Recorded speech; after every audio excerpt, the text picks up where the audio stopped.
आज के इस वीडियो में मैं राजा मिश्रा चर्चा करने जा रहा हूं 26-27 मार्च 2023 का राशिफल, दैनिक राशिफल जिसको आप लोग कहते हो, उसी के बारे में मैं आपको बताने जा रहा हूं कि 26 और 27 तारीख का समय आपके लिए कैसा रहेगा, किस मामले में बढ़िया, किस मामले में खराब रहेगा, इसी विषय पर चर्चा करेंगे। लेकिन उससे पहले हम सब सनातनी हैं और सनातनी का एक कर्तव्य ये भी है कि अपने धर्म के बारे में जयकारा जरूर लगाएं अपने धर्म की। तो आप सब हमारे साथ बोलने के लिए तैयार हो जाएं और आपको बस जय कहना है। बोलो सियावर रामचंद्र की जय, बोलिए रति रमन घनश्याम की जय, बोलिए राधा रानी की जय, बोलिए वृंदावन बिहारी लाल की जय। धर्म की जय हो, धर्म की जय हो। अधर्म का नाश हो, अधर्म का नाश हो। प्राणियों में सद्भावना हो, प्राणियों में सद्भावना हो। विश्व का कल्याण हो, विश्व का कल्याण हो। नगर बस्ती की जय हो, नगर बस्ती की जय हो। अपने अपने माता पिता की जय हो, अपने अपने गुरुदेव भगवान की जय हो। सनातन धर्म की जय हो, गौ माता की जय हो, सब संतन की जय हो, सब भक्तन की जय हो। Mishra for you YouTube channel देखने वाले आप सभी श्रोता गणों की जय हो।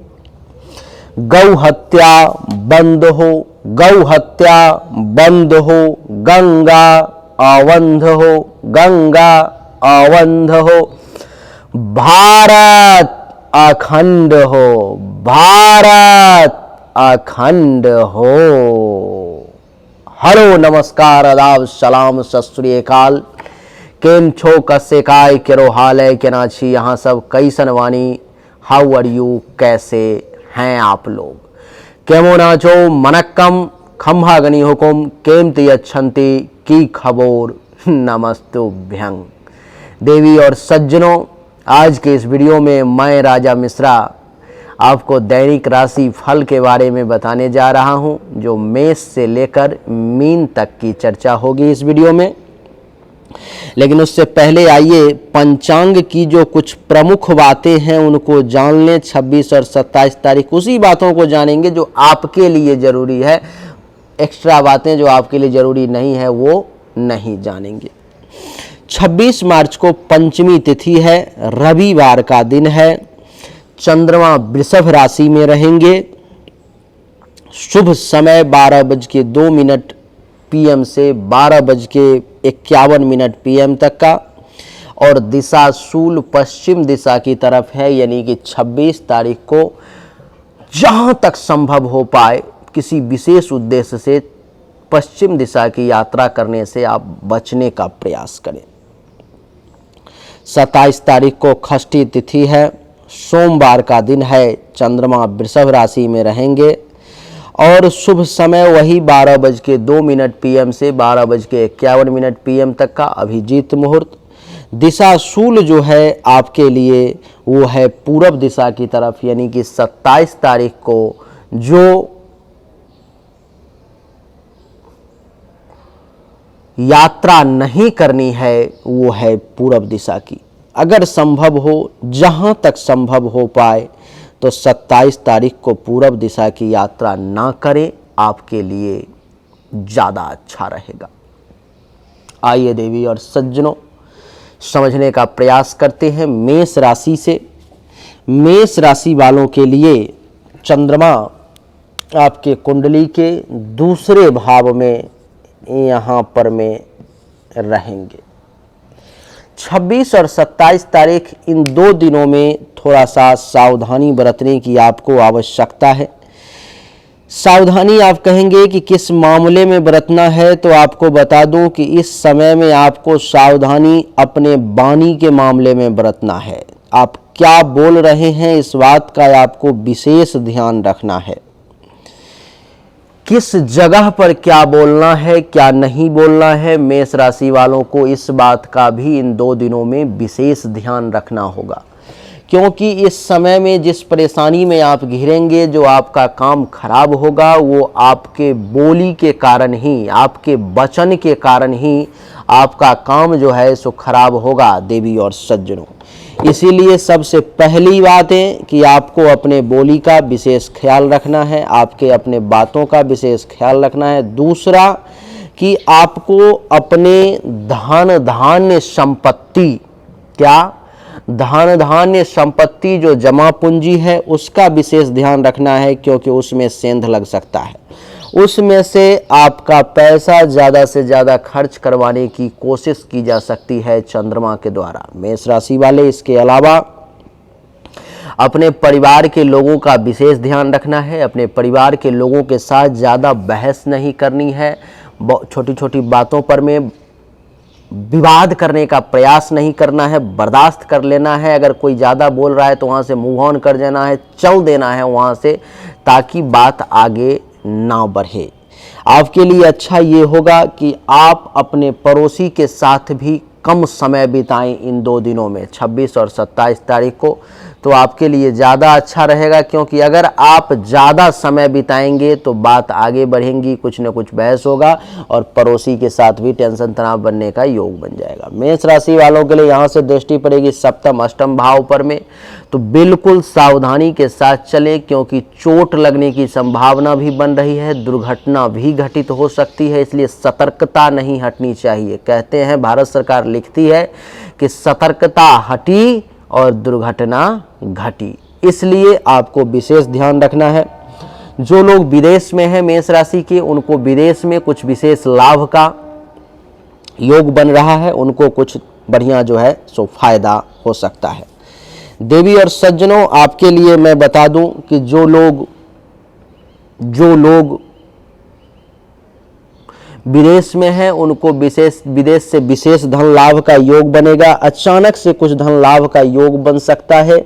और आपको मैं ये भी बता दूं कि जो अपने देश में हैं अनुभव करेंगे कि अचानक से बनता हुआ काम भी बिगड़ रहा है, कुछ संतोष में कमी का अनुभव होगा। तो संतोषम परमम सुखम का जो सिद्धांत है उसको अपने ऊपर में इन 2 दिनों के लिए जरूर लागू करें आप, आपके लिए तब बढ़िया रहेगा। मेष के बाद बात करेंगे वृषभ राशि के बारे में। वृषभ राशि वालों के लिए चंद्रमा जो हैं सो आपके कुंडली के प्रथम भाव में ही विराजमान रहेंगे। और प्रथम भाव में वृषभ राशि वालों के लिए चंद्रमा के विराजमान होने के कारण देवी और सज्जनों, वृषभ राशि वाले लोग आप इस समय में अपने शरीर को मजबूती के साथ जो है सो खड़े रखेंगे, अपने शरीर का सही इस्तेमाल कर पाएंगे। अपने दिमाग का भी कैसे सही इस्तेमाल करना है इस समय में आप चाहें तो उसका परीक्षण कर सकते हैं, वो सही इस्तेमाल करवाएगा आपके दिमाग का। इस समय में आप में विनम्रता बनी रहेगी। इस समय में आप जो है सो अपने स्वभाव से, अपने व्यवहार से अगले आदमी को अपने तरफ आकर्षित कर लेंगे। वृषभ राशि वाले, आपके लिए मैं बता दूं कि शरीर में बल की कमी महसूस नहीं होगी और ज्ञान में भी, ज्ञान की ऊर्जा जो है, ज्ञान में भी वृद्धि होता हुआ नजर आएगा। आपके लिए जो है सो कुंडली के प्रथम भाव में चंद्रमा के बैठने के कारण वृषभ राशि वाले आपके यश और आनंद दोनों में ही वृद्धि का योग बनेगा। इस समय में आपको, अगर आप शादीशुदा हैं तो आपको आपके जीवन साथी के साथ संबंध बहुत बढ़िया रहेगा। अपने जीवन साथी के साथ पूरा आनंद लेंगे। जिसका विवाह नहीं हुआ है, अगर कहीं पे बातचीत चल रही है तो वो बात आगे बढ़ सकती है विवाह की। काम वासना के पूर्ति का योग भी वृषभ राशि वालों के लिए इस समय में बन रहा है। आपके लिए बता दूं कि सप्तम भाव पर में दृष्टि पड़ने के कारण आपका अगर कोई दैनिक रोजगार व्यवसाय है, कोई काम धंधा करते हैं तो उसमें भी आपको बढ़ोतरी देखने को मिलेगी, वो भी आपका अच्छा चलेगा। अगर प्राइवेट पार्ट से संबंधित अंडकोश अथवा पेशाब के रास्ते से संबंधित किसी प्रकार की परेशानी है तो उसमें भी कुछ राहत महसूस होगी। और पार्टनरशिप का भी काम मिला जुला करके आपका वृषभ राशि वाले ठीक ही चलेगा इस समय में। वृषभ के बाद अब बात करेंगे मिथुन राशि की। मिथुन राशि वालों के लिए कुंडली के द्वादश भाव में 12वें भाव में चंद्रमा का प्रवेश होगा। कुंडली के 12वें भाव में चंद्रमा का प्रवेश देवी और सज्जनों मिथुन राशि वालों के लिए अच्छा नहीं कहा जा सकता। इस समय में मिथुन राशि वालों को खर्च पर में विशेष ध्यान रखना है कि पैसा कम से कम खर्च हो, आपके हाथों से कम निकले। नींद जो है सो आपको इस समय में परेशान कर सकती है। नींद आप जब भी लेना चाहेंगे तो किसी न किसी कारणवश हो सकता है मिथुन राशि वाले कि इस समय में आपके नींद को तोड़ दिया जाए। हो सकता है कि कुछ ऐसी स्थिति उत्पन्न हो जाए जिसके कारण से आपका नींद टूट जाए, जिससे आपको गुस्सा भी आएगा। इस समय में आपको इस बात का भी विशेष ध्यान रखना है कि ऐसे चीज़ों में हाथ नहीं डालनी है जिससे कि धन हानि की संभावना हो, जहां पर में आपका पैसा जो है सो जाने का योग बन जाए। ऐसे स्थिति में हाथ जो है आपको बिल्कुल नहीं डालने का प्रयास करना है। जो लोग मिथुन राशि के हैं, विदेश में रहते हैं, उनको विदेश से कुछ धन के लाभ का निश्चित तौर पर में योग बनेगा। आप कुछ अध्यात्म के तरफ कुछ बहुत ज़्यादा अगर आप चाहें तो एक ऊंचाई ले सकते हैं। आप इस समय में मोक्ष के लिए रास्ता अगर खोजना चाहें तो वो खोज सकते हैं, उस पर आपका ध्यान जा सकता है। मिथुन राशि वाले इस समय में प्रयास करें कि अस्पताल का खर्चा ज़्यादा ना हो, हॉस्पिटल की तरफ ज़्यादा दौड़ने का प्रयास ना करें, ऐसा काम ना करें जिससे कि तबीयत खराब हो जाए और आपको दवा के लिए अस्पताल में जाना पड़े। जिस किसी भी मिथुन राशि के व्यक्ति को आँख से संबंधित परेशानी है वो लोग विशेष सावधानी बरतेंगे तो इस समय में आपके लिए ज़्यादा अच्छा रहेगा मिथुन राशि वाले। यहाँ से चंद्रमा की सप्तम दृष्टि पड़ेगी छठे भाव पर में, जिसके कारण से शत्रु आपको परेशान करने का प्रयास कर सकता है। तो अपना जाल काटने के लिए कैंची अपने साथ रखें। शत्रु अगर जाल बिछाएगा, आपको जाल में फंसाने की कोशिश करेगा, शिकारी आएगा, दाना डालेगा, मगर उस जाल में फंसना नहीं। वो जो कहावत है उसको थोड़ा विशेष तौर पर मैं चरितार्थ करने की कोशिश करेंगे। चिंता अगर परेशान करने का प्रयास करती है तो वहाँ से डिस्ट्रैक्ट करें, वहाँ से हट जाएं, कहीं दूसरे जगह चले जाएं। अकेले वक्त बिताने का प्रयास कम करें इन 2 दिनों में। आपके लिए मैं बता दूं कि इस समय में अगर हेल्थ वाइज किसी प्रकार की इशू है तो लोगों के साथ ज़्यादा उठ बैठ करें जिससे कि उस पर आपका ध्यान ना जाए, और अपने रोग का भी विशेष ध्यान रखें। उसके साथ खिलवाड़ करने का भी इन 2 दिनों में प्रयास ना करें। आपके लिए बता दूं कि इस समय में कर्ज वगैरह अगर ले रखे हो तो वो लोग थोड़ा सा परेशान करने की आपको कोशिश कर सकते हैं, तो उनसे भी थोड़ा सावधान रहें। लड़ाई झगड़ा के चक्कर में ना पड़ें। कहीं पर में अगर केस मुकदमा चल रहा है तो वहाँ से थोड़ी सी परेशानी का आपको सामना करना पड़ सकता है, इसलिए सावधान। पुलिस के चक्कर में फंसने का प्रयास ना करें इस समय में, नहीं तो थोड़े से परेशान हो सकते हैं। पेट से संबंधित किसी प्रकार की परेशानी आपको परेशान कर सकती है, ये पेट का भाव होता है। ऐसे लोगों के साथ उठने बैठने से बचें जिन पर में शक है कि ये आपके ऊपर में एलिगेशन लगा सकता है, जो आपके ऊपर में आरोप लगा सकता है, अपयश कलंक जो है आपके ऊपर में लगा सकता है, तो ऐसे लोगों से बचने का प्रयास करें। शोक और दुख, क्या शोक और दुख जो है सो आपको इस समय में अपने तरफ घेरने की कोशिश कर सकता है, लेकिन कैंची होगी आपके पास में, काटने का प्रयास करें, काट के निकल जाएं। अकेले समय ही ना दें उसको जो वो आपको परेशान करे, इसलिए सावधान रहें। मिथुन के बाद अब बारी आती है कर्क राशि की। कर्क राशि वालों के लिए कुंडली के एकादश भाव में चंद्रमा का प्रवेश होगा और कुंडली के एकादश भाव में चंद्रमा का प्रवेश देवी और सज्जनों आपको अच्छा रिजल्ट देगा। कर्क राशि वाले, कर्क राशि वालों को इस समय में थोड़ा सा अपने आप को रेडी कर लेना चाहिए, थोड़ा सा अपने आप को जो कहते हैं ना, क्या कहते हैं उसको, वार्म अप कर लेना चाहिए। थोड़ा सा अपने खून को और दिमाग को जरा तेजी से चलाना चाहिए, क्योंकि कर्क राशि वालों को आय में वृद्धि इस समय में हो सकती है। पैसे की कुछ विशेष प्राप्ति का योग बन सकता है। आपको इस समय में कहीं न कहीं से ज़्यादा लाभ ले सकते हो। आप कोई बड़ी उपलब्धि की प्राप्ति करना चाहते हो, किसी चीज़ पर में अगर फोकस है, जो वो लेना है तो उस पर में इस समय में ज़्यादा फोकस करें, आपको वो चीज़ें मिल सकती है। प्रभु के कृपा से कर्क राशि वाले, आपकी जो इच्छा थी, जो इच्छा पूरी नहीं हो पा रही थी, इस समय में अगर आप मशक्कत करते हैं, प्रयास करते हैं, ट्राई करते हैं, परिश्रम करते हैं, तो आपकी वो इच्छा पूरे होने का योग भी चंद्रदेव बना रहे हैं। आपके लिए मैं बता दूं कि ये जो एकादश भाव है आपके बड़े भाई बहन सीनियर्स का भी होता है। तो कर्क राशि वालों को इस समय में बड़े भाई बहन सीनियर्स के तरफ से भी सपोर्ट और लाभ मिलने की संभावना है, वहाँ से भी आप लाभ ले सकते हैं। आपके लिए बता दूं कि यहाँ पर मैं बैठने के कारण आप कुछ ऐसा कार्य कर सकते हैं जो आपके लिए प्रमोशन का रास्ता खोल दे, भविष्य में आपके लिए पदोन्नति का मार्ग खोल दे। आपके लिए बड़ा सुंदर और बढ़िया समय रहेगा। जो बुजुर्ग वर्ग के लोग हैं, जिनके पास दामाद है, जिसके पास जो है सो पुत्र वधू है, उस स्टेज में जो पहुंच गए हैं, तो उनको भी इस समय में पुत्र वधू दामाद का भी विशेष सुख और लाभ प्राप्त होगा। कर्क राशि वालों को, कर्क राशि वालों की यहाँ से सप्तम दृष्टि पंचम भाव पे पड़ गई, तो इस समय में जो है सो संतान के भी सुख का कुछ विशेष योग कर्क राशि वालों के लिए बन गया। संतान के सुख के साथ साथ विद्या बुद्धि का भी सही इस्तेमाल कर पाएंगे, उचित इस्तेमाल करके, और सबसे बड़ी बात की उचित लाभ भी ले पाएंगे। आपकी जानकारी के लिए बता दूं कि पंचम भाव पर दृष्टि पड़ने के कारण आपके जो है सो यश में वृद्धि का योग भी इस समय में बनेगा। हर तरफ से लोग आपके बारे में अच्छाई के बारे में चर्चा कर सकते हैं। कुछ जलनशील लोगों को छोड़ करके, कुछ ईर्ष्यालु लोगों को छोड़ करके आपके चाहने वालों की संख्या भी इस समय में कुछ बढ़ेगी। आप देखेंगे कि कुछ ज़्यादा ही लोग इस समय में आपसे प्यार कर रहे हैं, ऐसा आपको अनुभव होगा। पेट से संबंधित अगर किसी प्रकार की परेशानी थी, किसी प्रकार के पेट से संबंधित समस्या से जूझ रहे थे, कुछ राहत इस समय में आपको महसूस होगी। आपके लिए बता दूं कि जो लोग ऐसे हैं जो ननिहाल वगैरह से किसी प्रकार का लाभ लेना चाहते हैं, तो उनके लिए भी बढ़िया समय है। ननिहाल से आपको लाभ मिल सकता है, आप ले सकते हैं, आपके लिए अच्छा रहेगा।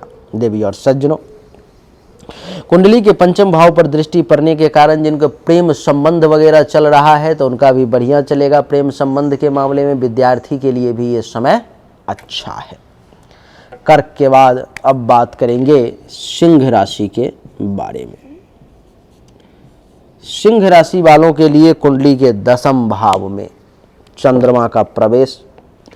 कुंडली के दसम भाव में देवी और सज्जनों, चंद्रमा का प्रवेश ये दर्शाता है कि सिंह राशि वाले जातक को अपने पिता और पैतृक संपत्ति दोनों से विशेष लाभ का योग बन रहा है। आपको पिता से भी विशेष लाभ मिलेगा और पैतृक संपत्ति से भी आपको विशेष लाभ का योग बन रहा है। देवी और सज्जनों, आपके लिए मैं बता दूं कि इस समय में अगर आपका सरकार के साथ कुछ परेशानी चल रही है, तो इस समय में राहत महसूस करेंगे। सरकारी नौकरी करने वाले लोगों के लिए भी समय अच्छा रहेगा। अगर ट्रांसफ़र वगैरह चाहते हैं तो उसके लिए प्रयास कर सकते हैं, ट्रांसफ़र वगैरह हो सकता है। इस समय में जो बिजनेस व्यवसाय करने वाले लोग हैं, जिनका खुद का पर्सनल काम धंधा है, कारोबार है, उनके काम धंधे कारोबार में भी खूब वृद्धि का योग बनेगा, अच्छा रहेगा उनके लिए ये समय। आपको बता दूं कि इस समय में पद प्रतिष्ठा मान सम्मान अधिकार में भी खूब वृद्धि होगी। सिंह राशि वालों के लिए समय बहुत बढ़िया रहेगा। यहाँ से सप्तम दृष्टि पड़ेगी चौथे भाव पर में, सुख में वृद्धि का योग बनेगा।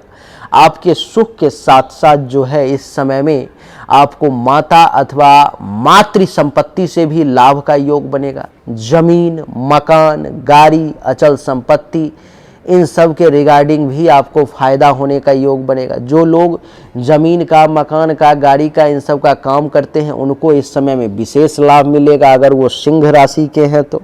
छाती, हृदय, फेफड़े से संबंधित किसी भी प्रकार की परेशानी है तो उसमें भी आपको राहत देखने को मिलेगी देवी और सज्जनों। सिंह के बाद अब बात करेंगे कन्या राशि के बारे में। कन्या राशि वालों के लिए कुंडली के नवम भाव में चंद्रमा का प्रवेश, कुंडली के नवम भाव में चंद्रमा का प्रवेश कन्या राशि वाले जातक के लिए अच्छा संकेत नहीं दे रहा है। आपके लिए बता दूं कि इस समय में आपको भाग्य का साथ नहीं मिल पाएगा। कन्या राशि वाले इस समय में भाग्य भरोसे बैठने का प्रयास ना करें, अपना कार्य करने की कोशिश करें, वो भी अपने बलबूते पर में, अपने दम पर में, तो ज़्यादा अच्छा रहेगा। वैसे भी कहते हैं कि भाग्य का साथ लेकर के तो कोई भी आगे बढ़ जाता है। अगर अपने बलबूते पर में काम करके कोई आगे बढ़े तो वो सच्चा शेर है, और ऐसे लोग दुनिया में 1% होते हैं। देवी और सज्जनों, इस समय मैं बता दूं कि आप धर्म कर्म का काम करने की भी कुछ कोशिश करेंगे, इच्छा होगी कुछ तीर्थ यात्रा वगैरह भी कर लिया जाए, तो उसमें भी आपको कुछ परेशानी और रुकावट का सामना करना पड़ेगा। आपके यश में कुछ कमी की अनुभूति होगी। कन्या राशि वाले लोग कुछ शिकायत कर सकते हैं। आपको बता दूं कि ससुराल से, साला साली से जो है सो कुछ विशेष लाभ का योग अगर चाह रहे हैं कि वहाँ से कुछ विशेष लाभ लें, तो इन 2 दिनों में ना लें तो बढ़िया है। इन 2 दिनों में आप बहुत ज़्यादा कांटेक्ट करने की कोशिश ना करें, बहुत ज़्यादा बहस बातचीत करने का प्रयास ना करें तो बढ़िया रहेगा। देवी और सज्जनों, संत महात्मा ऋषि मुनि ब्राह्मण आचार्य से इस समय में बहुत ज़्यादा मदद आपको नहीं मिल पाएगी, बहुत ज़्यादा सपोर्ट नहीं मिल पाएगी, बहुत ज़्यादा आशीर्वाद नहीं मिल पाएगा, इसलिए थोड़ा सा दूरी ही बना के रखें। और सप्तम दृष्टि कुंडली के तीसरे भाव पर में, तो छोटे भाई बहन के साथ बहुत ज़्यादा बहस करने का कोशिश ना करें, बहुत ज़्यादा लाभ लेने का इस समय प्रयास ना करें तो बढ़िया रहेगा। खुद के पराक्रम में वृद्धि करने का प्रयास करें, खुद के पराक्रम को गिरने ना दें, धैर्य को कमज़ोर ना होने दें, तो आपके लिए ज़्यादा अच्छा रहेगा। गुप्त शत्रु से बच करके रहने का प्रयास करें। इस सिचुएशन में रहें कि छुपा हुआ दुश्मन आपको परेशान ना कर सके। गले, नाक, कान, श्वसन अंग से संबंधित किसी प्रकार की परेशानी है तो उसमें भी थोड़ा सा सावधानी बरतें, गर्म पानी वगैरह का प्रयोग करें, आपके लिए अच्छा रहेगा। कन्या के बाद बात आती है तुला राशि की। तुला राशि वालों के लिए कुंडली के अष्टम भाव में चंद्रमा का प्रवेश। देवी और सज्जनों, कुंडली के अष्टम भाव में चंद्रमा का प्रवेश जो ये दर्शाता है कि कुंडली के अष्टम भाव में चंद्रमा का प्रवेश तुला राशि वालों के लिए इन 2 दिनों में अच्छा नहीं है। आपके लिए इस समय में अपने जीवन का विशेष ख्याल रखें, अपने जान का विशेष ध्यान रखें,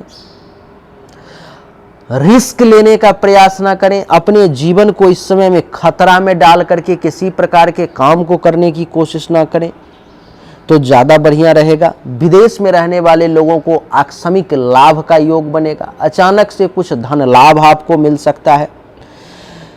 अचानक से जो है सो आपको कहीं यात्रा भी करना पड़ सकता है, कहीं घूमने टहलने के लिए भी जाना पड़ सकता है। और आपके लिए बता दूं कि अचानक से रैंडम परिवर्तित होते हुए भी देखेंगे, अचानक से परिवर्तन का योग भी आपको महसूस होगा। सतर्कता बिल्कुल बनाए रखें, क्योंकि अगर सतर्कता हटी तो निश्चित है कि दुर्घटना घटी। इसलिए सतर्कता को बिल्कुल ना छोड़ें, बिल्कुल ही ध्यान से चलें।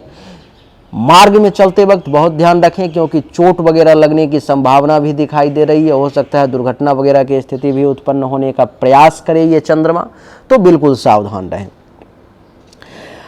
पैखाने के रास्ते से संबंधित जिन किसी भी व्यक्ति को परेशानी है तो वो लोग थोड़ा ज़्यादा सावधान रहें। कुछ अपच की समस्या, कुछ सर्दी खांसी जुकाम की समस्या आपको परेशान कर सकती है इस समय में।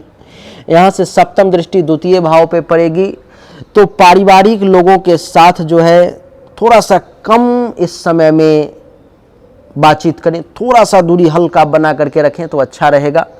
और धन धान्य संपत्ति को बचा करके रखने की कोशिश करें तो ज़्यादा अच्छा रहेगा तुला राशि वाले आपके लिए।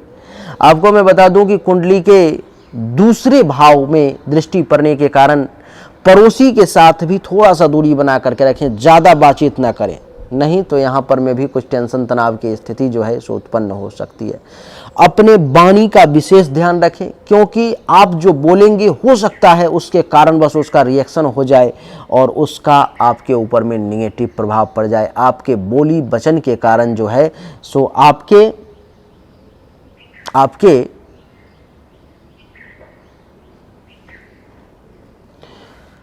कार्य में रुकावट और बाधा का योग बन सकता है तुला राशि वाले, इसलिए सावधान। तुला के बाद बात करेंगे वृश्चिक राशि की। देवी और सज्जनों, वृश्चिक राशि वालों के लिए कुंडली के सप्तम भाव में चंद्रमा का प्रवेश, कुंडली के सप्तम भाव में चंद्रमा का प्रवेश रहेगा तो क्या होगा, वृश्चिक राशि वालों के लिए यह समय बढ़िया रहेगा। वृश्चिक राशि वाले में से जो लोग विवाहित हैं उनको जीवन साथी का सुख मिलेगा। जो लोग विवाह के आकांक्षी हैं उनकी बातचीत कहीं विवाह के लिए चल सकती है। और आपको बता दूं कि आपके काम वासना के पूर्ति का भी योग इस समय में बन रहा है। वृश्चिक राशि वाले, आपके प्राइवेट पार्ट से संबंधित अगर किसी भी प्रकार की परेशानी है तो उसमें राहत देखने को मिलेगी। दुश्मन इस समय में आपका बहुत कुछ बिगाड़ नहीं पाएगा। दैनिक रोजगार व्यवसाय भी भगवान की कृपा से इस समय में वृश्चिक राशि वाले आपका बढ़िया चलेगा। और पार्टनरशिप में भी अगर किसी के साथ कोई काम चल रहा है तो वो भी अच्छा चलेगा। सप्तम दृष्टि प्रथम भाव पे पड़ेगी, जिसके कारण से इस समय में ज्ञान का सहारा, बल बुद्धि का जो है सो सहारा मिलेगा। विनम्रता बनी रहेगी और शारीरिक तौर पर में भी मजबूती हासिल करेंगे और दिमाग का सही इस्तेमाल इस समय में आप कर पाएंगे। वृश्चिक के बाद बारी आती है धनु राशि की। धनु राशि वालों के लिए कुंडली के छठे भाव में चंद्रमा का प्रवेश है। कुंडली के छठे भाव में चंद्रमा का प्रवेश देवी और सज्जनों, धनु राशि वाले जातक को शत्रु पर विजय प्राप्त करने का योग बनाता है। दुश्मन इस समय में अगर आपको कुछ परेशान करने की कोशिश करेगा तो आपका कुछ कर नहीं पाएगा, क्योंकि दुश्मन पर में आप खुद ही विजय प्राप्त कर लेंगे और आप विजयी बन जाएंगे। छठे भाव में चंद्रमा के बैठने के कारण चिंता जो है सो आपको कम होगी, चिंता मुक्त रहेंगे इस समय में।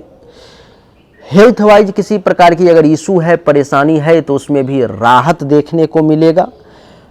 कर्ज ऋण अगर आपने किसी से ले रखा है तो उसमें भी आपको इस समय में आफियत महसूस होगी। वो लोग बहुत ज़्यादा परेशान करने की कोशिश नहीं करेंगे। केस मुकदमा, पेट से संबंधित परेशानी, इन सब में भी राहत महसूस होगी। आपके ऊपर में अगर किसी प्रकार का अपयश, कलंक, शोक और दुख है तो उससे भी जो है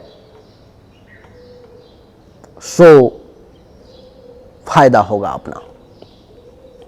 और यहां से उससे फायदा क्या होगा अपना कि अपयश, कलंक धुल जाएगा, शोक और दुख का नाश हो जाएगा, मन मुक्त हो जाएगा इन सब कष्टों से।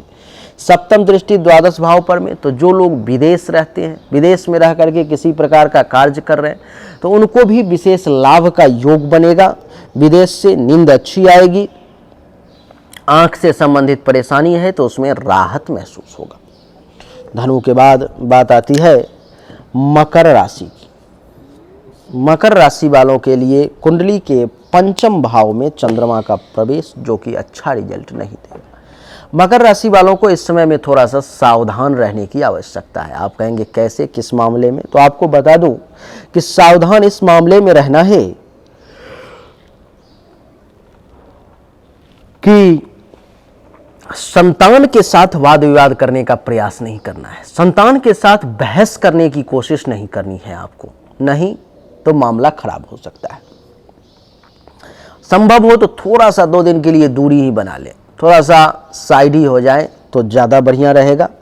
विद्या और बुद्धि जो है सो आपका इस समय में सही डायरेक्शन में काम नहीं करेगा। ऐसा मैं नहीं कह रहा कि आपके पास विद्या बुद्धि नहीं है अथवा नहीं रहेगा, रहेगा, लेकिन उसको सही डायरेक्शन में इस्तेमाल करके जो उचित लाभ लेना होता है वो आपको इस समय में नहीं मिलेगा। पंचम भाव में बैठने के कारण यश में कुछ कमी का अनुभव होगा। चाहने वाले लोगों की संख्या में भी कुछ कमी होगी। प्रेम प्रसंग में कुछ परेशानी का आपको सामना करना पड़ सकता है। अचानक से कुछ धनहानि वगैरह का भी योग बन सकता है आपके लिए। और सप्तम दृष्टि एकादश भाव पर में, तो अनुभव करेंगे कि आय के क्षेत्र में कुछ बाधाएं उत्पन्न हो रही हैं, कुछ ब्लॉक हो रही हैं चीजें। लाभ कुछ आपको कम मिल पा रहा है। उपलब्धि की प्राप्ति में भी जो है सो परेशानी का सामना करना पड़ रहा है आपको। उपलब्धि की प्राप्ति खूब नहीं हो पा रही है, आप चाह करके भी वहां तक नहीं पहुंच पा रहे हैं। सीनियर्स का सपोर्ट कम मिल रहा है, इच्छा पूर्ति में परेशानी आ रही है। बड़े भाई बहन अथवा उनके समान व्यक्ति से भी जो लाभ मिलना चाहिए वो नहीं मिल पा रहा है। जो बड़े बड़े बूढ़े लोग हैं जिनके पास पुत्र वधू दामाद है, तो उनको उनका भी सुख इस समय में नहीं मिल पाएगा। तो मकर राशि वालों के लिए यही बात है, थोड़ा सा सतर्कता बरतने की आवश्यकता है आपको। मगर के बाद अब राशि चक्र के एकादश राशि यानी कि 11वीं राशि कुंभ की बारी आती है। कुंभ राशि वालों के लिए चौथे भाव में चंद्रमा का प्रवेश होगा। कुंभ राशि वालों को भी थोड़ा सा सावधानी बरतने की आवश्यकता है इस समय में। 26 और 27 मार्च को आप कहेंगे किस मामले में, तो इस समय में आप अनुभव करेंगे कि सुख में कुछ कमी का एहसास हो रहा है। जो सुख प्राप्ति आप चाह रहे थे, आपकी जैसी इच्छा थी अथवा आप जैसा सोच रहे थे, उसमें सुख में कुछ कमी आ गई है। माता को कुछ तबीयत वगैरह खराब हो सकती है और मां से वाद विवाद करने का प्रयास ना करें, मां से बहस करने की कोशिश ना करें। हो सकता है मातृ संपत्ति से संबंधित भी कुछ टेंशन तनाव जो है सो आपके सामने में इस समय में आ सकता है। ये चौथा भाव आपके जमीन, मकान, गाड़ी, अचल संपत्ति इन सब के रिगार्डिंग होता है। तो कुंभ राशि वालों को जमीन, मकान, गाड़ी, अचल संपत्ति इन सब के रिगार्डिंग भी जो है कुछ परेशानी का सामना करना पड़ सकता है। इन सब के रिगार्डिंग भी जो है आपको कुछ नुकसान हो सकता है, इसके लिए सावधान रहें। जिस किसी भी व्यक्ति को, कुंभ राशि वाले को छाती, हृदय, फेफड़े से संबंधित किसी प्रकार की परेशानी है, तो वो लोग विशेष तौर पर सावधान रहें, क्योंकि उसको इस समय में थोड़ा सा भी अगर सतर्कता में कमी आई, थोड़ी सी भी सावधानी में कमी आई, तो उसको परेशानी हो सकता है। यहाँ से सप्तम दृष्टि पड़ेगी 10वें भाव पर में, जिसके कारण से पिता से थोड़ा सा दूरी बना लें इस समय में, थोड़ा सा दूरी बना लें 26-27 तारीख को, क्योंकि पिता के साथ अगर ज़्यादा संपर्क में इस समय में इन 2 दिनों में आएंगे तो आप दोनों के बीच में किसी बातों पर बहस हो सकती है। किसी बातों पर बहस हो सकती है तो फिर वाद विवाद हो जाएगा। फिर 1 दिन 2 दिन का ये समय विपरीत है, फिर मनमुटाव हो जाएगी तो थोड़ा लंबे समय तक चलेगी। तो इसीलिए थोड़ा सा दूरी बना ले तो बढ़िया रहेगा। पैतृक संपत्ति में भी इस समय बहुत ज़्यादा सर खपाने की, दिमाग लगाने की कोशिश ना करें, उसमें वाद विवाद खड़ा करने की कोशिश ना करें, उसमें बहुत ज़्यादा बेनिफिट लेने की कोशिश ना करें। अगर किसी प्रकार का लड़ाई झगड़ा झंझट चल रहा है तो इस समय में उसको सुलझाने का प्रयास ना करें, नहीं तो वो नहीं सुलझेगी और बात और ज़्यादा बिगड़ जाएगी, जो आपके लिए अच्छा नहीं है। आपको बता दूं कि काम धंधा में कुछ कमी का अनुभव होगा। कारोबार थोड़ा सा कमजोर, थोड़ा सा चलता हुआ नजर आएगा। पद प्रतिष्ठा, मान सम्मान, प्रभुता, इसमें भी कुछ कमी का एहसास होगा आपको। इसलिए बहुत ज़्यादा घबराएं नहीं, बहुत ज़्यादा टेंशन ना लें, आपके लिए अच्छा वही रहेगा। कुंभ के बाद अब राशि चक्र की अंतिम राशि, जिसका नाम है मीन राशि। मीन राशि वालों के लिए कुंडली के तीसरे भाव में चंद्रमा के बैठने के कारण आपके लिए अच्छा संकेत। चंद्रमा अगर कुंडली के तीसरे भाव में आपके लिए बैठा हुआ है तो ये समझ लें कि आपके लिए समय बढ़िया है। इस समय में अगर आप जूनियर्स से कोई फ़ायदा लेना चाहते हैं, छोटे भाई बहन से कुछ लाभ लेना चाहते हैं, तो आपको मिलेगा। आपके छोटे भाई बहन आपकी बातों को सुनेंगे। खुद के पराक्रम में भी आप